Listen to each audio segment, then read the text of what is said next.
Good evening, Fernwood. It is your lopsided lollygagger Neil, and it's time for us to say all loud with another episode of Mary Hartman. We are watching episode 314 from June 16th, 1977.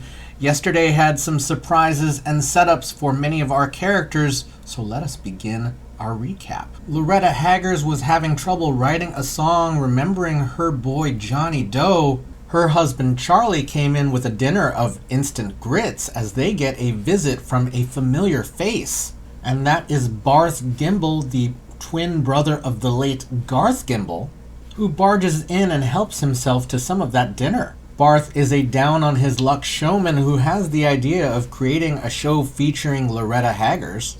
And he's also really good at weaseling his way into other people's places. For instance, now the Haggers have offered him the use of their guest room.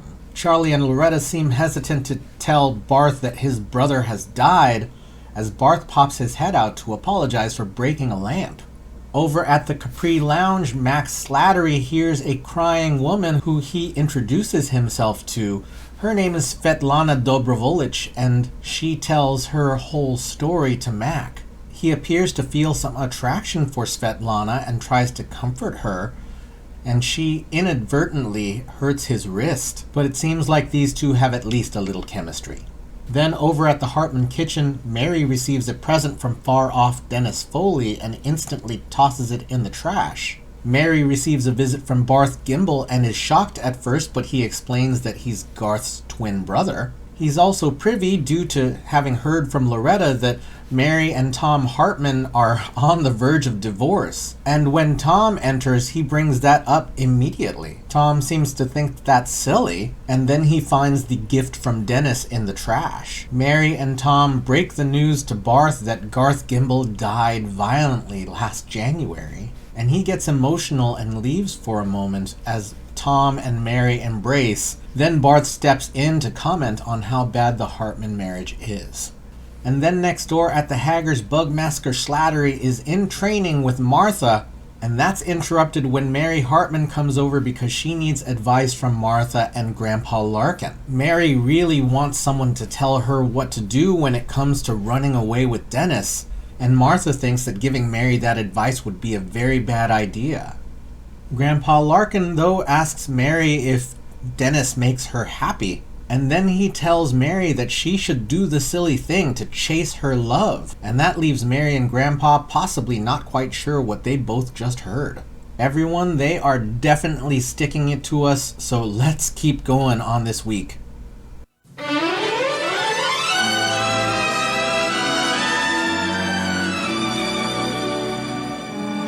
Mary Hartman!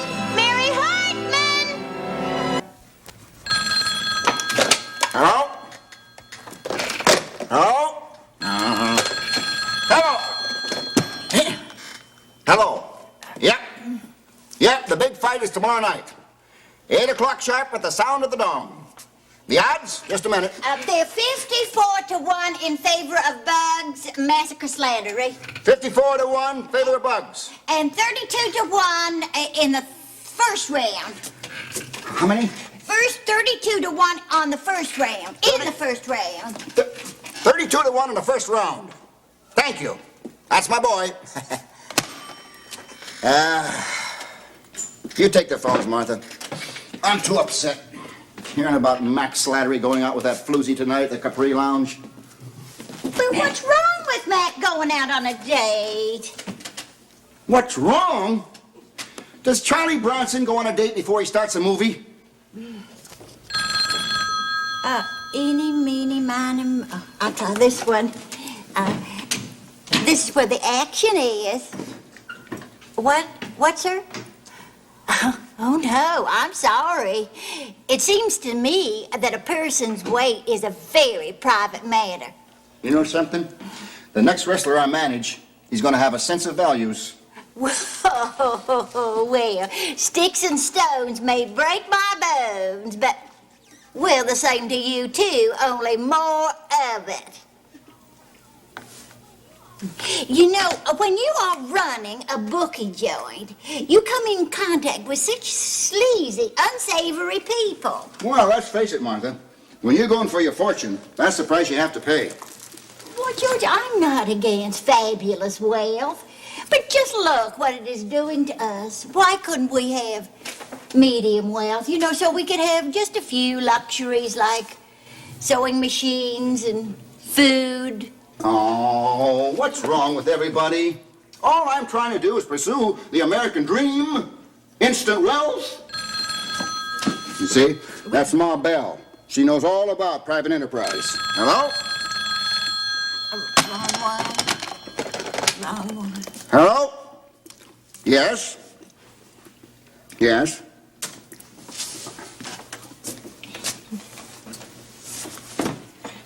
Are you two bookies still on the loose? I'll make a bet you lose your shirts. Hello? Telephone company? Wrong number.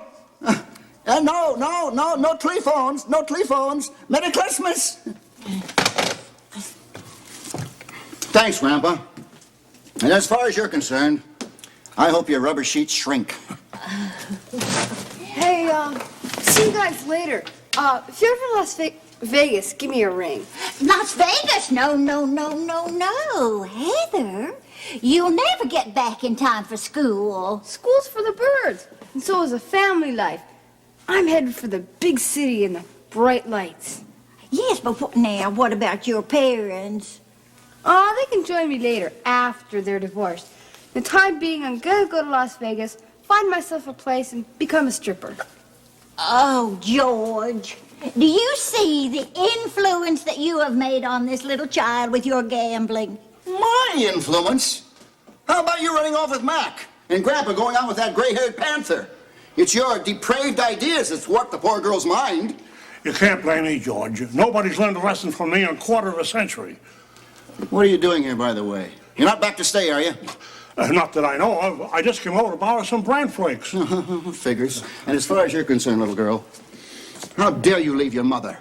After all she's taught you? Listen, you're going to go out there and you'll die by yourself. I won't. I'm gonna be independent. She always tells me be independent, so I'm gonna be independent. Oh, Heather, sweetheart, I have a wonderful idea.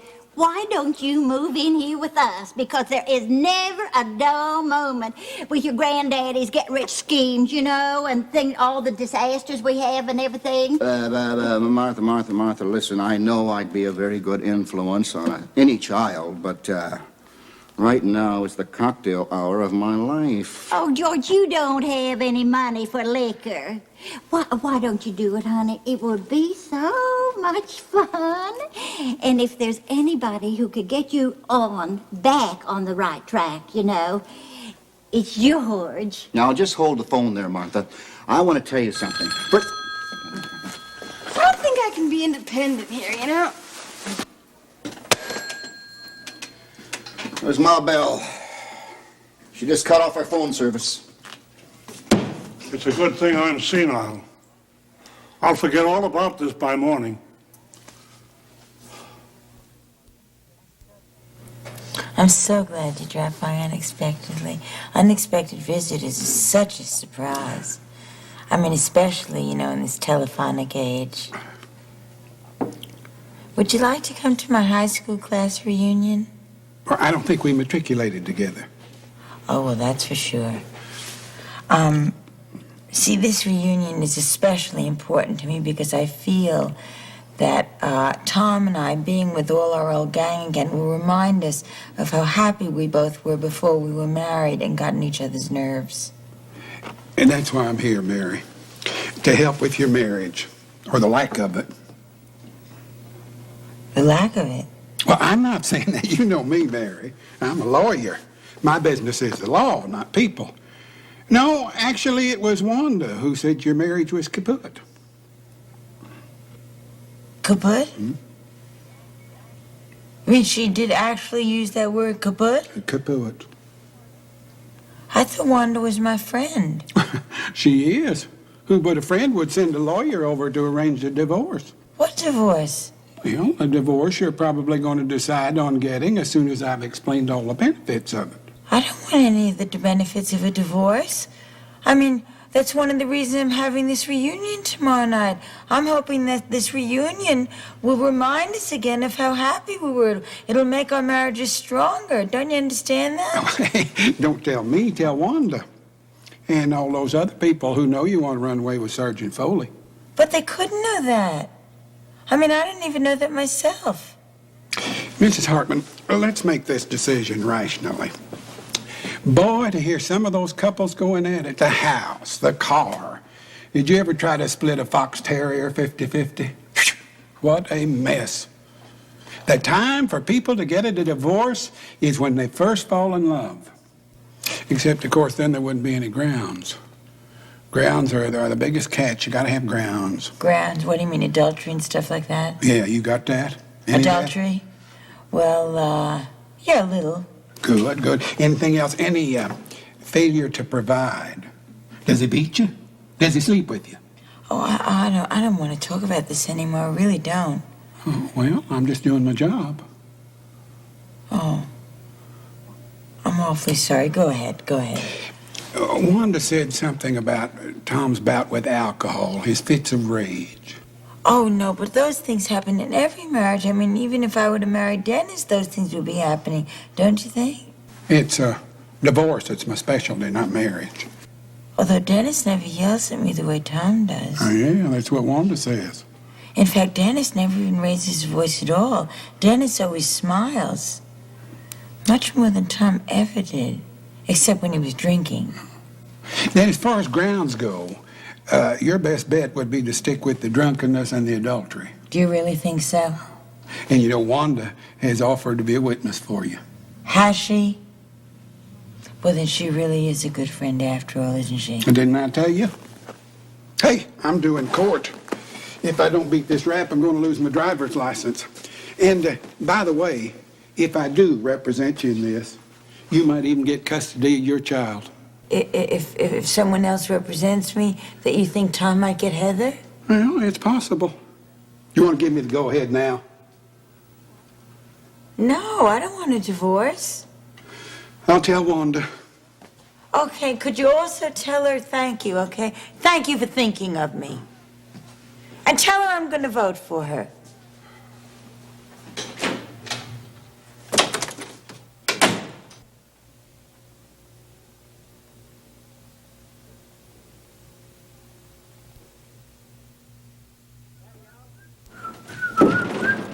Howdy, y'all. Nicky! Hey, buddy. Give me a vodka over there for my little darling, and I'll have a ginger ale since I was in training. Anybody sitting there? Only you, bigger boy. All right.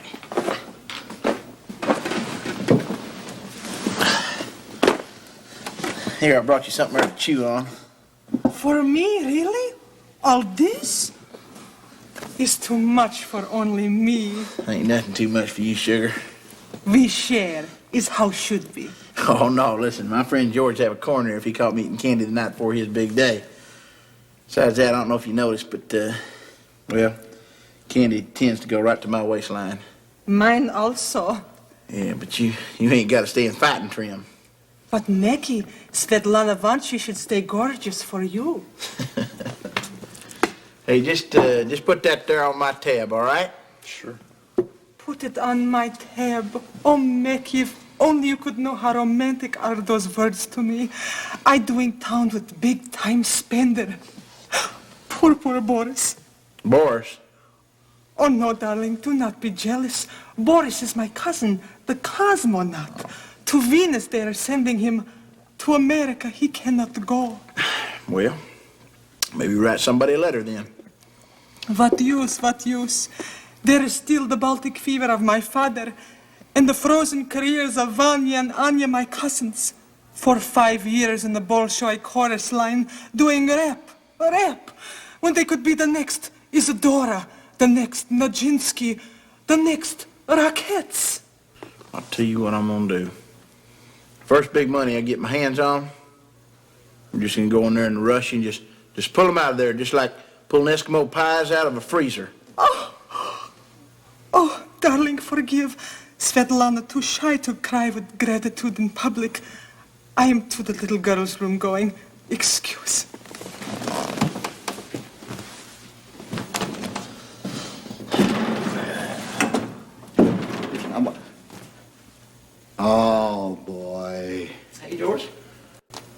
What do you think you are, some kind of a wise guy?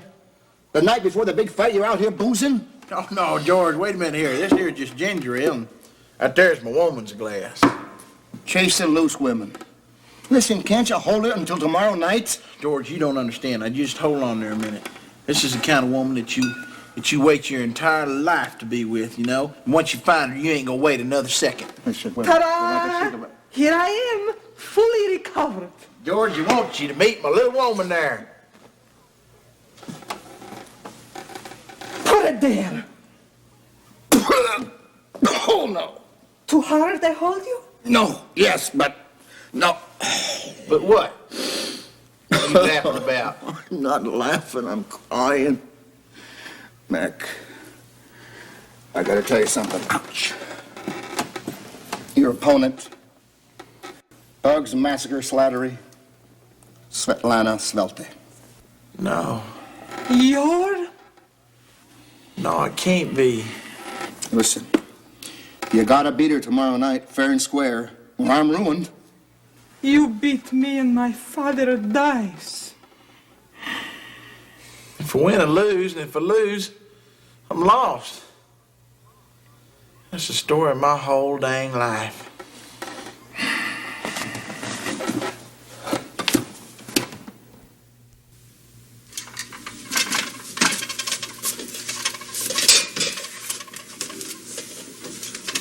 Tom. What? Never mind.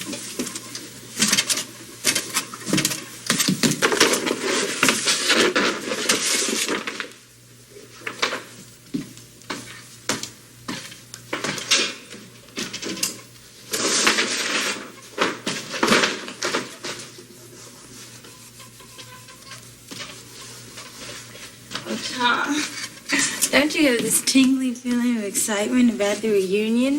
You know, just seeing everyone again and reliving our past, and just that whole sense of that feeling of excitement that we always used to have. We did used to feel that sense of excitement, didn't we? Mm-hmm. Oh, Tom. Oh, I love you so much. What brought all this on, huh? Huh? Hmm? What? All this romantic stuff, huh? Well, it is romantic. Just remembering high school and everything like that. I mean, I just remember it, and it was wonderful. I just love remembering it.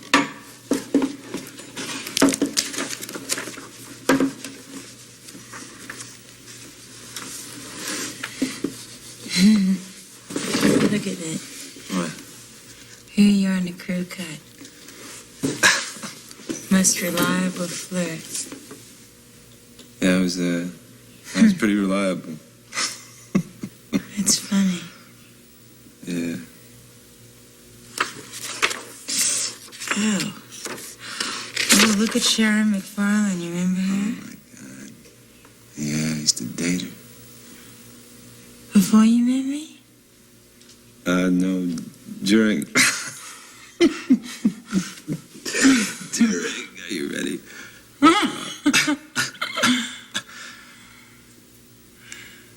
Imagine if you had married her, different things might have been for us.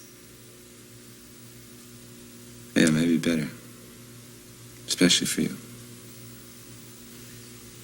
I'm not going to say that. I mean, everything's perfect. And all our friends are going to see that when they come over here tomorrow night. Yeah. Well, You're so wonderful. come on, don't. What? No, I'm not wonderful. I haven't been wonderful at all. Yes, you have. No, yes, you have. It's really why I want everyone to really be here and see how we've grown and how much we've accomplished in the last 16 years. Really? Have we, huh? Yeah? What have we got, huh? Look at this book. Look at the yearbook, huh? Look at me, huh? Top row, third from the right, right?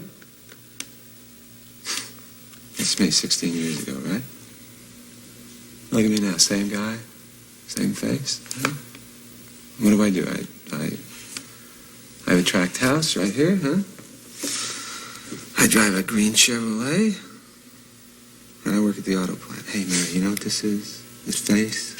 Huh? This right here? It's a Fernwood face. What about me? Don't I have a Fernwood face? I don't know. You know, I used to think that, you know, you belonged. I was sure that you belonged right here with me, and now I don't think so. Don't talk that way, please. I mean, it really does scare me. I mean, like, we have a good life. I mean, just say it. Just say we have a good life. I don't know. I really don't know. I don't know. I'll tell you something, okay? I'll tell you something. And this is the truth. I know what's going on. And if you think you got something better, then maybe you should take it. What? Just go with Foley. What are you saying? I'm saying that you probably can be happier with Dennis Foley. I mean, he can give you what I can't give you. But you're the one I want. You're the one I love. It doesn't matter about what we have or what we don't have, or... Look, I mean, we have a marriage, right? And I can't compete with a dream.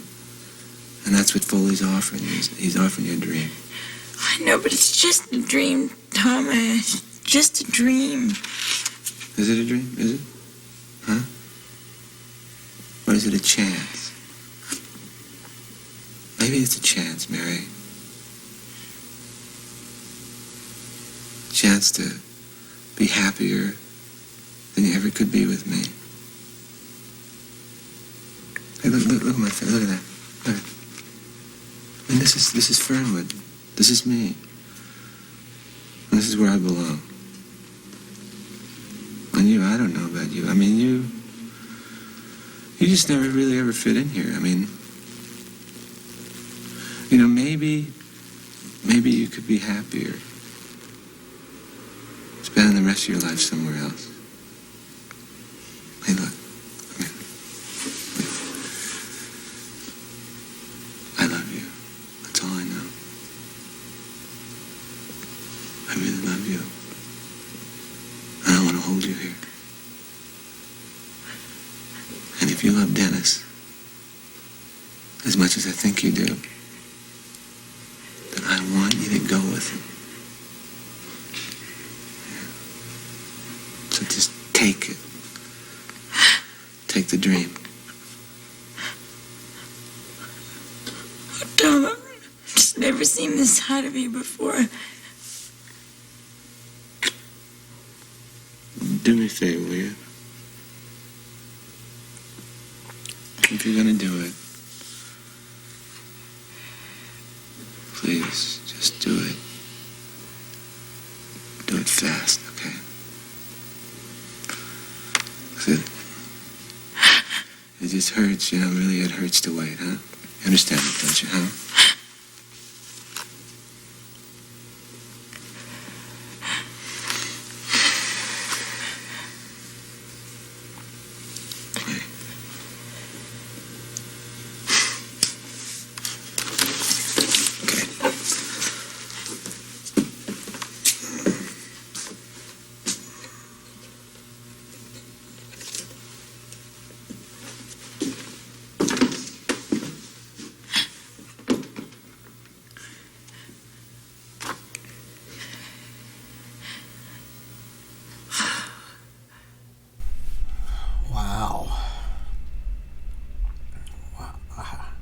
I don't know what to say at this point.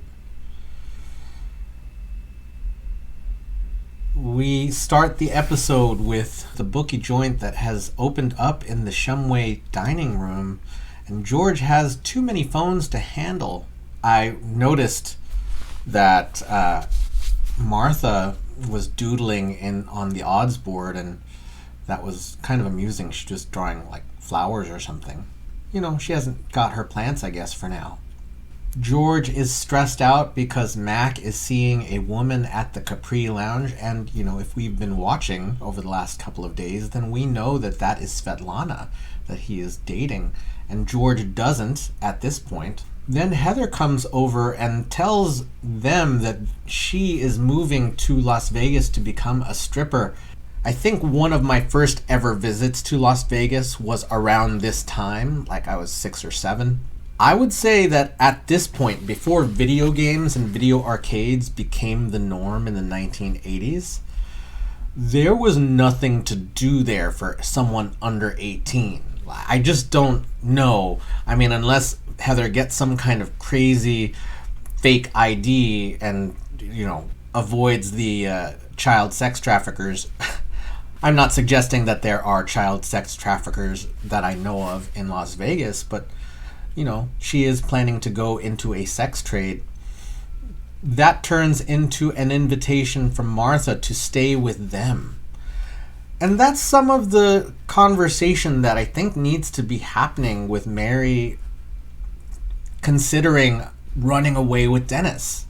And we'll address that more as we get to the last scene, but that's definitely part of the deal. And having a secure place for Heather to live, I think Tom could be a good single parent. It might be good to have more people in the home. Of course, if they could actually keep the bills paid, that wouldn't hurt either. Then we see Nat Dearborn for the first time since, like a month ago or more, when he was representing Tom in the murder trial. And he has come over on the advice of Wanda that Tom and Mary's relationship is falling apart and they are on the verge of divorce. And that's something that Tom has been thinking about. That's something that he said to Loretta and Charlie last week.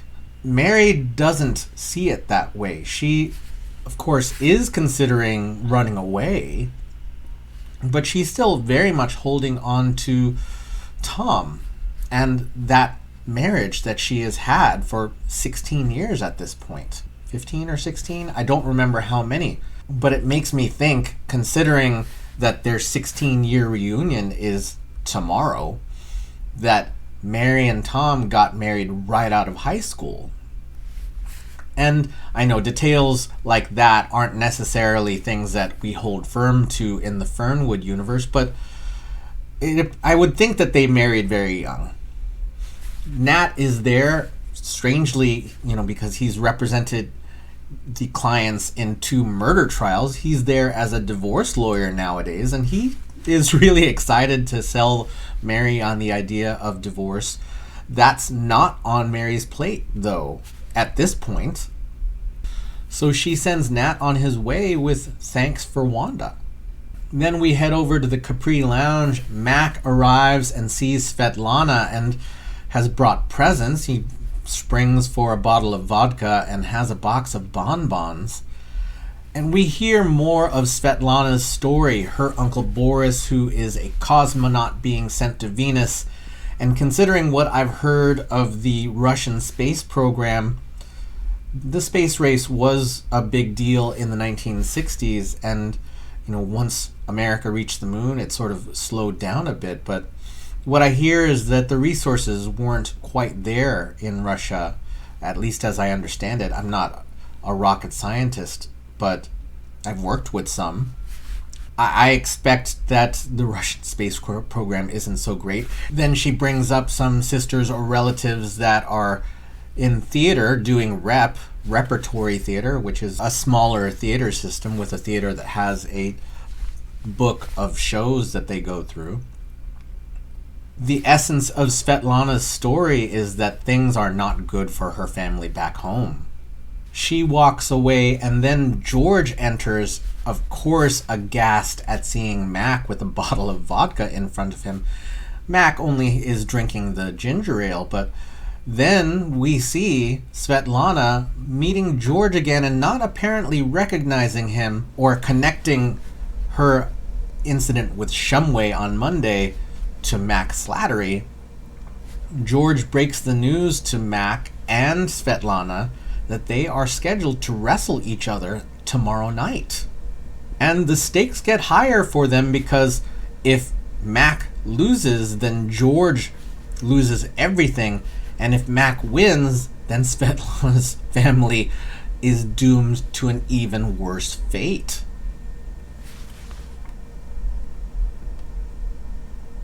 And then we're at the Hartman kitchen again as Mary and Tom prepare for the reunion. Mary's putting up some banners. Tom is cleaning off his basketball trophy. This is the reminiscing that I was hoping for in this reunion storyline, to look at Tom and Mary's early relationship, which we've kind of just assumed at this point. Like I said, we understood, if we've been watching, that this couple has been together for over a decade and pretty much married right out of high school. And this is where Tom lays it on the line and tells Mary that she should run away with Dennis. He knows that's going on. He knows that Mary's unhappy and has been for a long time, and he's not sure at this point if he can make her happy. He loves her, which I believe is true. I believe that Tom loves her. I believe that Mary loves Tom. I'm reminded right now of the dream sequence that Tom and Martha had when Mary was trapped in the factory, where they both envisioned Mary, how famous she could be because she's so talented. Right after the Othello performance, everyone recognized how talented she was, and she sings that rendition of Someone to Watch Over Me. And Tom realizing how much he has stood in her way. And for once, Tom is completely selfless. Sometimes he is selfish. Sometimes he needs to take care of himself.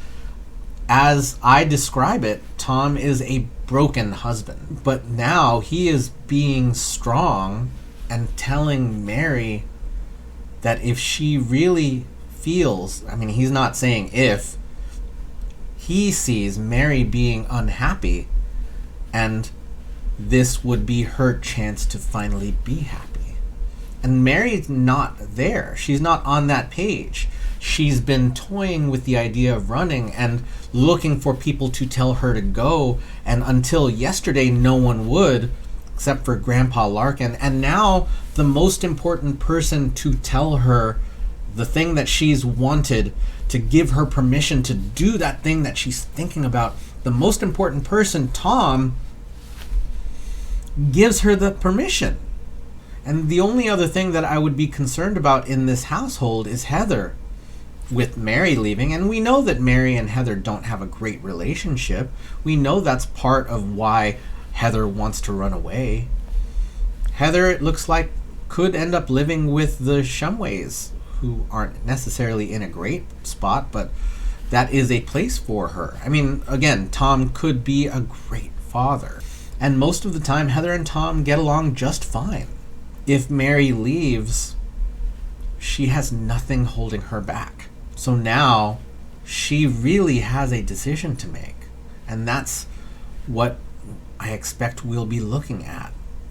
Tomorrow, I'm not even sure if this reunion is happening anymore. I know we're going to have a wrestling match, which I'm looking forward to because haha. And yeah, Mary really now, the only person standing in Mary's way is herself. So now we're going to keep looking at that question of the week that I asked back in January. What were the big surprise moments? And Maria Crochet came with this entry: Loretta getting on the way to her audition. That really changed up the storyline. Her husband's issue seemed to be a thing of the past once this happened, and that was the reason she had to Maria, that was definitely a big surprise. I was so worried when this happened to Loretta when she went on that trip and got into a predicament that really changed the direction of Loretta and Charlie's story for quite a long time. That's the storyline that introduced us to Tex and Mac, and, well, I suppose the only thing I can say is if you haven't seen it yet, you maybe should check it out. Y'all, this has been a week of surprises for all of our characters. I have mentioned that tomorrow I will be talking about a surprise for you all. Thank you so much for watching with me. Thank you so much for leaving your thoughts, feelings, and impressions in the comments. Thank you for saying, "Oh Lord." And we will see you tomorrow night in Fernwood.